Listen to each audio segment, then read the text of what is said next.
Hi everyone, Alex Sheen, founder of Because I Said I Would, here on week 22 of 52 Promises.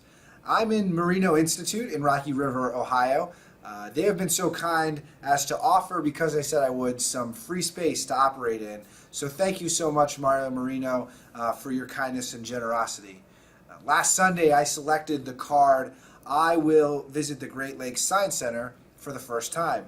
I read an article about staycations, like vacations where you stay in the city you live in, and it was really just about saving a little bit of money, but getting the opportunity to go to the places where you pass by every day and kind of take for granted.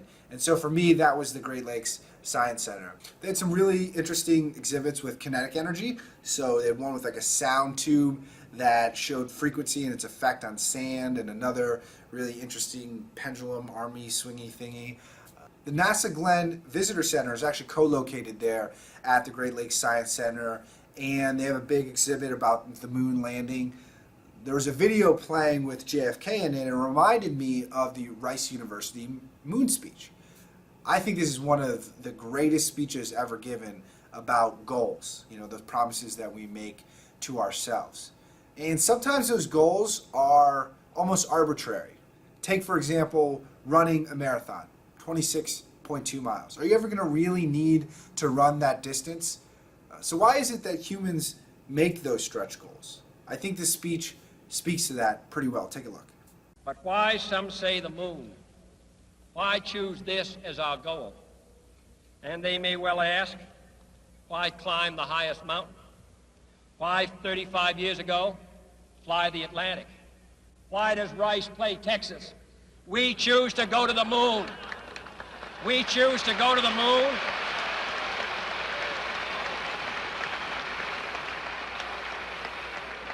We choose to go to the moon in this decade and do the other things, not because they are easy, but because they are hard.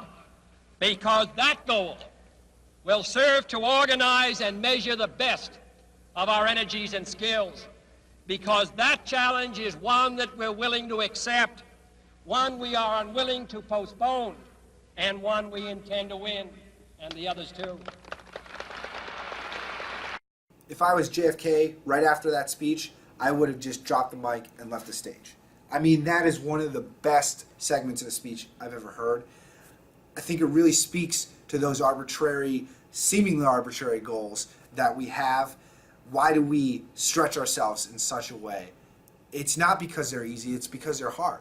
It's because in the journey to reach that goal, we test our bodies, our minds, our limits, our will.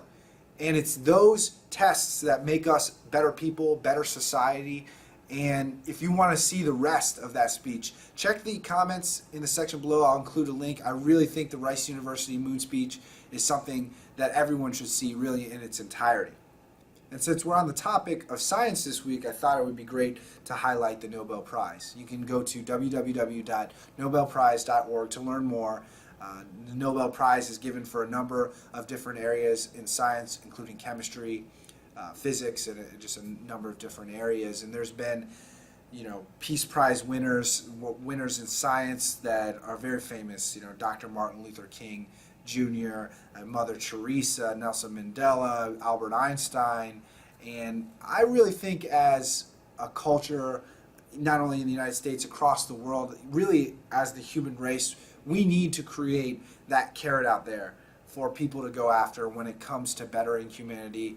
And I think the Nobel Prize is a great example of that. So let's get into next week's card. Trusty hat.